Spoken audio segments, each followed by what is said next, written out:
জীবনযুদ্ধে হেরে গেল অপর্ণা মণ্ডল। বর্ধমান স্টেশনে পদপিষ্ট হয়েছিল সে, আহত হয়েছিল অপর্ণা মণ্ডল। 12ই অক্টোবর আশঙ্কাজনক অবস্থায় তাকে হাসপাতালে নিয়ে যাওয়া হয়।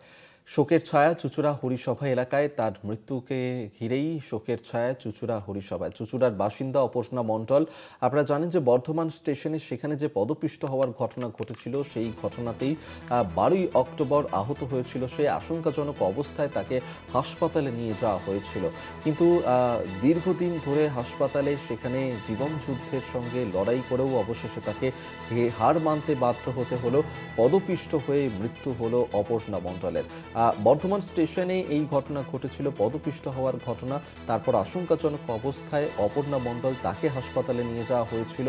তারপরেই তার মৃত্যু, জানিয়ে শোকের ছায়া চুঁচুড়ায়। আব্বাস আলী আমাদের সঙ্গে টেলিফোনে রয়েছেন প্রতিনিধি, আরো বিস্তারিত কথা বলবো। আব্বাস, বর্ধমান স্টেশনে পদপিষ্ট হওয়ার ঘটনাতে অপর্ণা মণ্ডল আশঙ্কাজনক অবস্থায় ছিলেন, কিন্তু তারই মৃত্যুর হলো। কি খবর পাচ্ছ? দেখো, প্রথমেই জানাই যে এই দীপাবলি কালী পুজোর সময় একবারে বিষাদের সুর হুগলির চুঁচুড়ার পরিবারে। কিন্তু আমরা জানতে পারছি যে অপর্ণা মণ্ডল তার বর্ধমানে একটা আত্মীয় বাড়িতে এসেছিলেন, এবং সেই আত্মীয় বাড়িতে যখন ফেরার পথে যখন বর্ধমান রেল স্টেশনে ট্রেন ধরতে যায়, এই ট্রেনের যে পদপিষ্ট হুড়ুহুড়িতে তার কিন্তু গুরুতর আহত হয়। সেই গুরুতর আহত থেকে তার বর্ধমান মেডিকেল কলেজে রাখা হয়, কিন্তু তার শারীরিক অবনতি ঘটে, তাকে আইসিইউতে রাখা হয়। কিন্তু তার আইসিইউতে রাখার পরও তার কিন্তু বাঁচতে পারলো না অপর্ণা মণ্ডল। এবং এই বিষয় নিয়ে চারিদিকে একটা গুঞ্জন ছড়িয়েছে।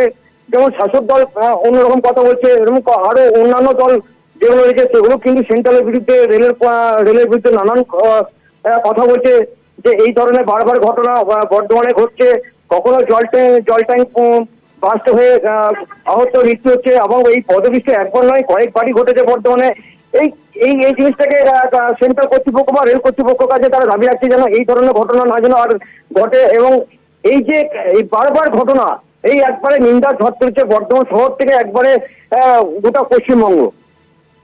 ধন্যবাদ আব্বাস তোমাকে। আব্বাস আলী আমাদের সঙ্গে টেলিফোনে ছিলেন প্রতিনিধি।